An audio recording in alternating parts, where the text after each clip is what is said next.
Have you ever gone out of your way to be kind to someone, only to find that your efforts weren't appreciated or even led to rejection?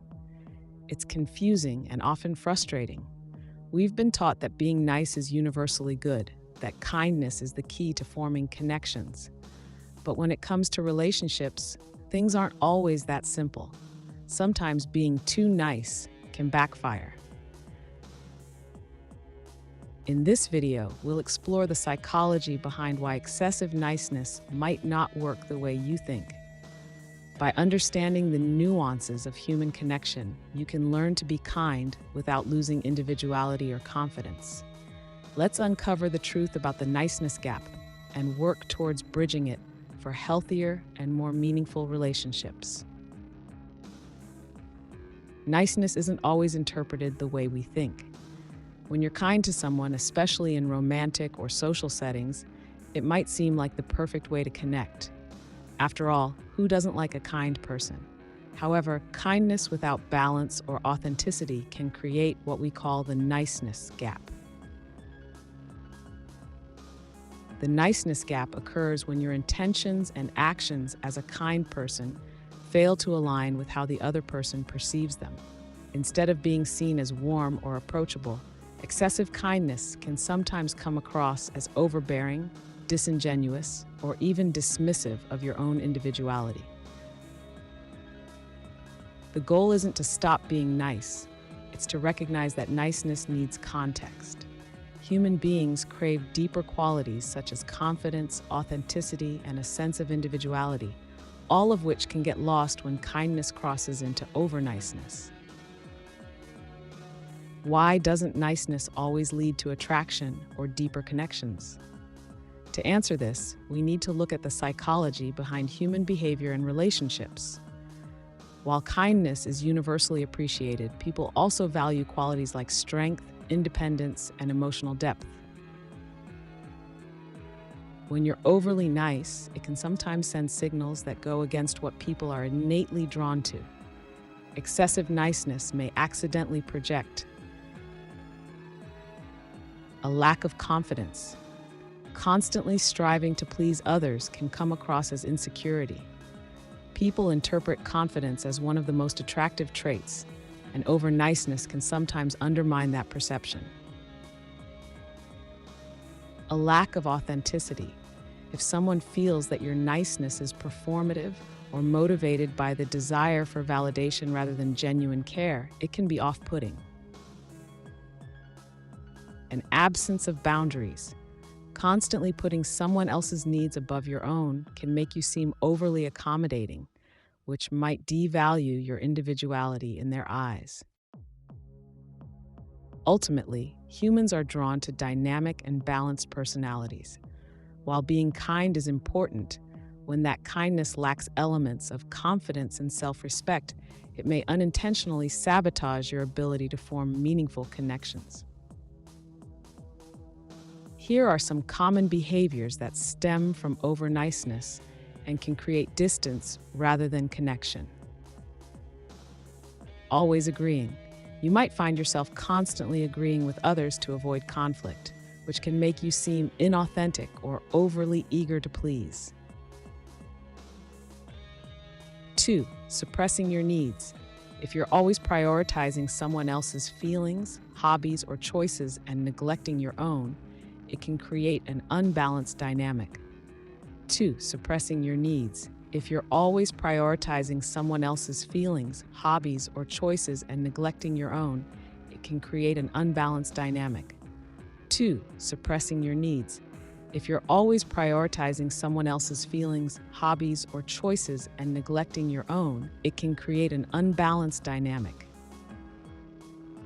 3. Overcompensating with gestures. Constantly showering someone with compliments or favors can feel forced rather than natural. 4. Avoiding boundaries. When you struggle to say no or enforce personal limits, it becomes harder for others to genuinely respect you. These behaviors often come from positive intentions, but they can lead people to see you as less assertive or interesting, ultimately diminishing their attraction to you. While everyone appreciates kindness, what people truly desire is depth and connection. Relationships, romantic or otherwise, are built on respect, engagement, and mutual understanding. Niceness alone won't give people a reason to like you beyond the surface. The key takeaway is that people value depth of character. They want to see what makes you, you. What are your passions, opinions, and unique qualities? Blind agreement or self-sacrifice often masks those parts of your personality. Authenticity, genuine kindness, without hidden motives or neediness, feels much more attractive than forced niceness. Integrity, sticking to your values, even when it means disagreeing, showcases strength of character and earns respect. It's important to understand the distinction between being liked for your niceness and being truly respected or admired. People might appreciate or even take advantage of relentless kindness, but respect and the lasting connection that comes with it requires more. Balancing kindness with self-confidence and authenticity is the key to bridging the niceness gap. Here's how to do it. Cultivate self-respect. Before you can extend kindness to others effectively, you need to have a strong foundation of self-worth. Ask yourself if your actions come from a place of valuing yourself or from a fear of disapproval. Set boundaries.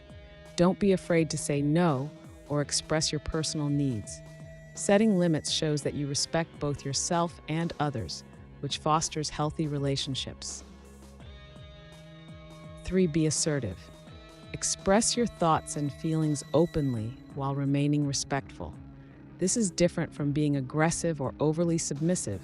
It's about finding balance. 4. Listen and engage. Be equally interested in others and invested in yourself. Let them feel heard, but don't erase your presence in the conversation. When you integrate these strategies, your kindness becomes more impactful because it reflects confidence, self-assurance, and a genuine desire to connect. It's helpful to recognize the signs that you might be overdoing it with niceness. Here are some red flags. You feel like you're constantly putting others' needs above your own. You say yes to everything, even when it compromises your well-being. You notice that people take your kindness for granted or don't reciprocate your efforts. Your relationships feel one-sided or lack depth. If you identify with any of these, don't worry. This awareness is the first step toward changing your approach to relationships. At the heart of strong relationships is the ability to be authentic while remaining considerate of others' feelings. Here are actionable steps to strike that balance. Practice authenticity. Instead of presenting yourself as who you think others want you to be, show your true personality. People are drawn to honesty and self-assuredness. Be kind from a place of confidence. Let your kindness come from within, rather than a need to seek approval. This kind of kindness feels genuine and magnetic. Balance self-interest with empathy. Meet your own needs while still caring for others, ensuring relationships stay healthy and mutually beneficial. 4. Focus on quality over quantity. Meaningful connections will always outweigh shallow interactions. Remember, being truly liked and valued comes not just from how nice you are, but from how real and confident you are in your kindness. Kindness is an essential quality, but when it lacks balance, it can be misinterpreted or even work against you in forming lasting connections. The key is understanding that people value authenticity, confidence, and emotional depth just as much as they value kindness. When you bridge the niceness gap by being kind while maintaining boundaries, asserting yourself, and showing your authentic self, You become not just nice, but genuinely attractive. Remember, the most meaningful relationships stem from being real, not from striving to please everyone. Your kindness becomes truly powerful when it reflects your confidence in who you are. So embrace your individuality and watch as your relationships deepen, not because you're nice, but because you're you.